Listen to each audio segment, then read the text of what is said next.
अस्सलाम वालेकुम जी। उवैस जाफ़री ऑफिशियल में मैं आपको खुशामदीद कहता हूँ।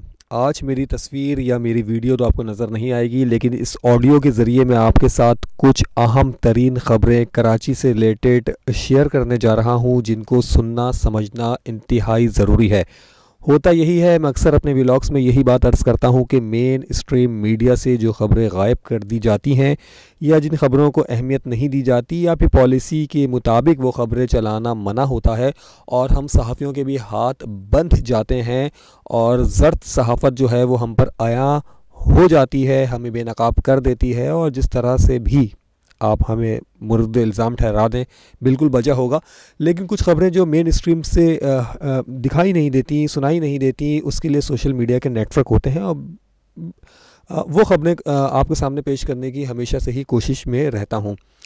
ख़बरें मैं आपको दूंगा। मुत्तहदा कौमी मूवमेंट पाकिस्तान के वफ़द की वज़ीर आला सिंध से मुलाकात की अंदरूनी कहानी, कौन से तहफ़्फ़ुज़ात हो रहे हैं और अचानक बिलावल भुट्टो ज़रदारी को इतनी फ़िक्रें क्यों लाहिक हो गई हैं, आखिर सिंध में कौन सा इत्तेहाद हुकूमत करने जा रहा है, मुस्तफ़ा कमाल अचानक इतने फ़ाल क्यों हैं, शाह फैसल कॉलोनी में क्या कुछ नहीं कह गए, और उसके बाद डॉक्टर फ़ारूक सत्तार किसके जनाज़ों पे चढ़ा कर किसको कहाँ भेज रहे हैं, कराची की कौन सी आबादी है जहाँ ये टूट फूट होने जा रही है, और इलेक्शन से पहले जो है वो इस मामलात को रफ़ा दफ़ा करवाने के लिए FIA के पास भी एक वफ़द भेजने की तैयारी हो रही है। बल्कि फ़ारूक सत्तार साहब ने तो ये कहा है कि डायरेक्टर FIA के पास एक वफ़द को भेजा जाएगा।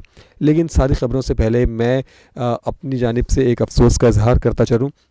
और बिलाशुबा कोई भी शख्स जो औलाद रखता है वो उसके लिए ये इंतहाई दर्दनाक ख़बर है। ये वीडियो मैं यहाँ लगा देता हूँ, ये भी देख लीजिएगा आप कि 9 मई वाक़े में पाकिस्तान तहरीक इंसाफ के एक टिकट होल्डर इबाद फ़ारूक साहब जो हैं, आपको याद होगा वो गिरफ़्तार हुए थे और उन्हें जेल में बंद किया गया था। और कुछ ज़राए ने यह भी बताया था कि ना सिर्फ वो जेल में बंद हुए बल्कि उनकी शायद अहलिया को भी शायद इसी इल्ज़ाम के तहत जो भी प्रोसेस है, अदालती जो भी प्रोसेस होगा उसके मुताबिक ही चलेगा, लेकिन वो जेल पहुंच गए थे और बंद हो गए थे।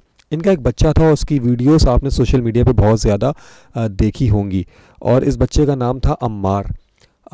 इंतहाई अफसोसनाक ख़बर है। 18 सितंबर को ये ख़बर मेरे पास आई है और मैं आपके साथ शेयर कर रहा हूँ। ये बच्चा अब इस दुनिया में नहीं रहा। ये बच्चा इंतकाल कर गया है। और इस बच्चे की जो इमोशनल वीडियोस आपने हमेशा से देखी हैं, तो उसको देखते हुए तो आपको हमेशा ही ये अंदाज़ा रहा है, और एक कहीं ना कहीं उसको क्या कहते हैं, उसको एक जिसको कहते हैं ना वो हम तंज़िया कहते हैं, जिसको हम कहते हैं कि बेनिफिट ऑफ डाउट। तो ये सारी चीज़ें जो PTI के मुखालफिन भी हैं या जो भी हैं, लेकिन इस बच्चे की वीडियोस देख के जो है ना वो जज्बाती उनसर जिसको हम कहते हैं वो आया ज़रूर रहा था। और जब इस बच्चे के दुनिया से चले जाने की ख़बर आई तो यकीनन दिल भी दुखा है। और इबाद फ़ारूक के जो भाई हैं उन्होंने ये कंफर्मेशन की है कि ये जो 9 साला बच्चा है, जो अपने वालिद की गिरफ़्तारी के बाद और अपनी वालदा के दूर चले जाने के बाद मुसलसल जिसको एक झटके आ रहे थे और जो एक अचानक जहनी मरीज़ बन के सामने आया था, ये बच्चा अचानक जहनी मरीज़ बन गया था, वो जो है वो अब इस दुनिया में नहीं रहा।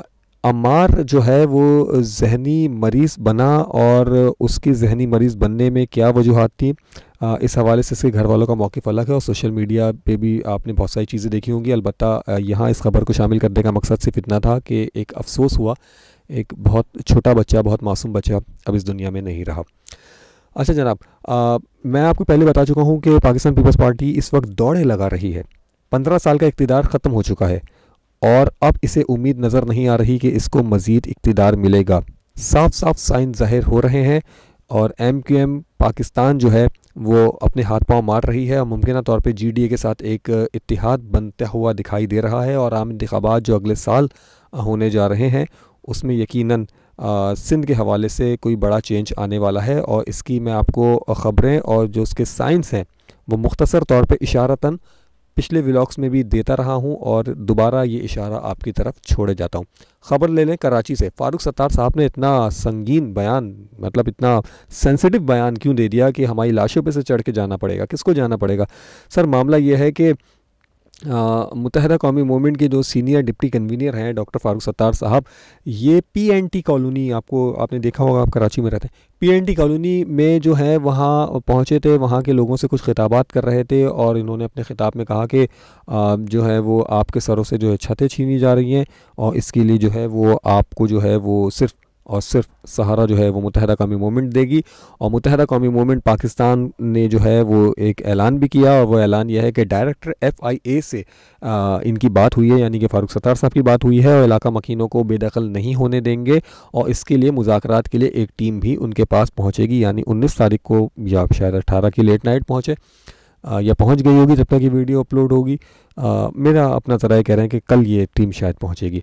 अच्छा, इसके अलावा कराची के मुंतखब मेयर और इनकी काउंसिल ने भी जो है वो उसको भी तनकीद का निशाना बनाया जा रहा है, क्योंकि इस पर जो है वो मामला यह है कि पीएनटी कॉलोनी को लीज़ कराची की मुंतखब मेयर और उसकी काउंसिल की जानिब से दी गई थी और यहाँ के जो लोग हैं उनका भी मौक़िफ़ यह है कि वो अपनी जायज़ जगहों पर रह रहे हैं और उनके घरों को उनसे छीनने का इख्तियार किसी को नहीं होना चाहिए। अलबत्ता जिस तरह पाकिस्तान क्वार्टर्स के इलाका मकीनों को बेदखल होने नहीं दिया, इसी तरह पीएनटी कॉलोनी के लोगों को भी बेदखल नहीं होने देंगे। ये साफ ऐलान आया है और इस ऐलान के बाद कल क्या होता है ये कल ही देखा जाएगा। दूसरी जानिब मुस्तफ़ा कमाल और शाह फैसल कॉलोनी, अचानक मैंने जैसे आपको बताया ना कि पाकिस्तान पीपल्स पार्टी की दौड़ें लग गई हैं, दौड़ें तो जनाब माफ़ कीजिएगा मुत्तहदा कौमी मूवमेंट की भी लग रही हैं और इसकी वजह यह है कि कॉर्नर मीटिंग्स तो नहीं हो रही, लेकिन कॉर्नर मीटिंग्स अगर आपको याद हो जो कराची में हुआ करती थी इंतखाबात से पहले, तो वही सिनेरियो एक बनता जा रहा है। अलबत्ता अभी इंतखाबात की तारीख का ऐलान नहीं हुआ है, लेकिन अवामी राब्ता मुहिम का सिलसिला शुरू हो गया है, क्योंकि वोट और वोट की ताकत से ही कुछ हो सकता है। तो इस वक्त तंजीमी जो सियासी सरगर्मियाँ हैं, जिस तरह से बिलावल ने अंदरून सिंध विज़िट किया, गो कि उनके खिलाफ नारे लग गए, आटा दो चीनी दो, ये मैंने एक वीडियो शेयर कर दी थी आपको वीडियो एविडेंस के साथ। तो अब मुत्तहदा कौमी मूवमेंट भी, और एक वीडियो में आपको इशारा दे चुका हूँ कि मुस्तफ़ा कमाल की कमान जो है वो वही नहीं है, ऐसे ही नहीं है, कुछ तो है जिसकी पर्दादारी है। मुस्तफ़ा कमाल को शायद विफाक में कोई बड़ा ओहदा या वजारत मिलने जा रही है और शायद इसीलिए उन्हें बल्दिया टाउन से जो है वो NA का टिकट दिया गया है। तो सिंध में तो पाकिस्तान पीपल्स पार्टी के लिए मुश्किल वक्त है, लेकिन मुमकिन तौर पर इशारों में बात है कि इंतखाबात होते हैं, तो देखते हैं क्या होता है। अपना बहुत ज़्यादा ख्याल रखिएगा।